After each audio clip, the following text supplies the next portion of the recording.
নমস্কাৰ সকলোকে। আজিৰ মিনি ব্লগটো ৰাতিপুৱাৰ পৰা আৰম্ভ কৰিছোঁ। আচলতে এই ভিডিঅ'টো কিন্তু কালিৰহে দেই।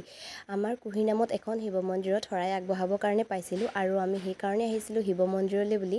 আমাৰ যিহেতু আঠাবাৰীতে এভাগ শিৱ মন্দিৰ আছে আৰু কিন্তু আমি আহিলোঁ হয়, ইয়াত আমাৰ ভাগ্যই বেয়া আছিলে যে শিৱ মন্দিৰত আমি পণ্ডিতজীক লগে নাপালোঁ। সেইকাৰণে আমি আকৌ আহিবলগীয়া হ'ল ৰাজমাৰীলৈ আৰু আমি গম নাপাওঁ যে ৰাজমাৰীতো এভাগ শিৱ মন্দিৰ আছে। তাতে থকা দাদা এজনে আমাক কোৱাত আমি লগালগ ইয়ালৈ আহিলোঁ আৰু ইয়াতো আহি একেই অৱস্থা, আমি পণ্ডিতজীক লগ নাপালোঁ। কিন্তু মন্দিৰতে ভাইটি এজন আছিলে, তেখেতে পণ্ডিতজীৰ নাম্বাৰটো দিলে আৰু আমি তেওঁক ফোন কৰাত তেওঁ মন্দিৰলৈ আকৌ আহিলে। সেইকাৰণে তেওঁক বহুত ধন্যবাদ।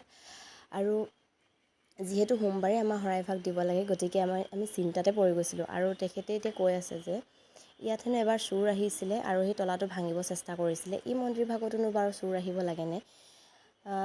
হ'লেও আৰু উপায় নাই, যাৰ যি মানসিকতা। আৰু আমি ইয়াত আহি পেলাই আমাৰ যিখিনি সামগ্ৰী আনিছিলোঁ সকলোখিনি আমি ভিতৰলৈ লৈ আহিলোঁ আৰু এতিয়া আমাক বহিবৰ কাৰণে পাতি উলিয়াই দিলে আৰু আমি এতিয়া চাকি ধূপ জ্বলাই পিনে আমাৰ প্ৰসাদৰ শৰাইখন আগবঢ়াই দিলোঁ তেখেতক আৰু ইমান ধুনীয়াকৈ তেখেতে আশীৰ্বাদো দিলে। আৰু যিহেতু আমি শৰাইখন সোমবাৰ দিনটোতে দিব লাগে, গতিকে আমাৰ যেনে তেনে কৰি হ'লেও শৰাইভাগ আমি আগবঢ়াব পাৰিলোঁ।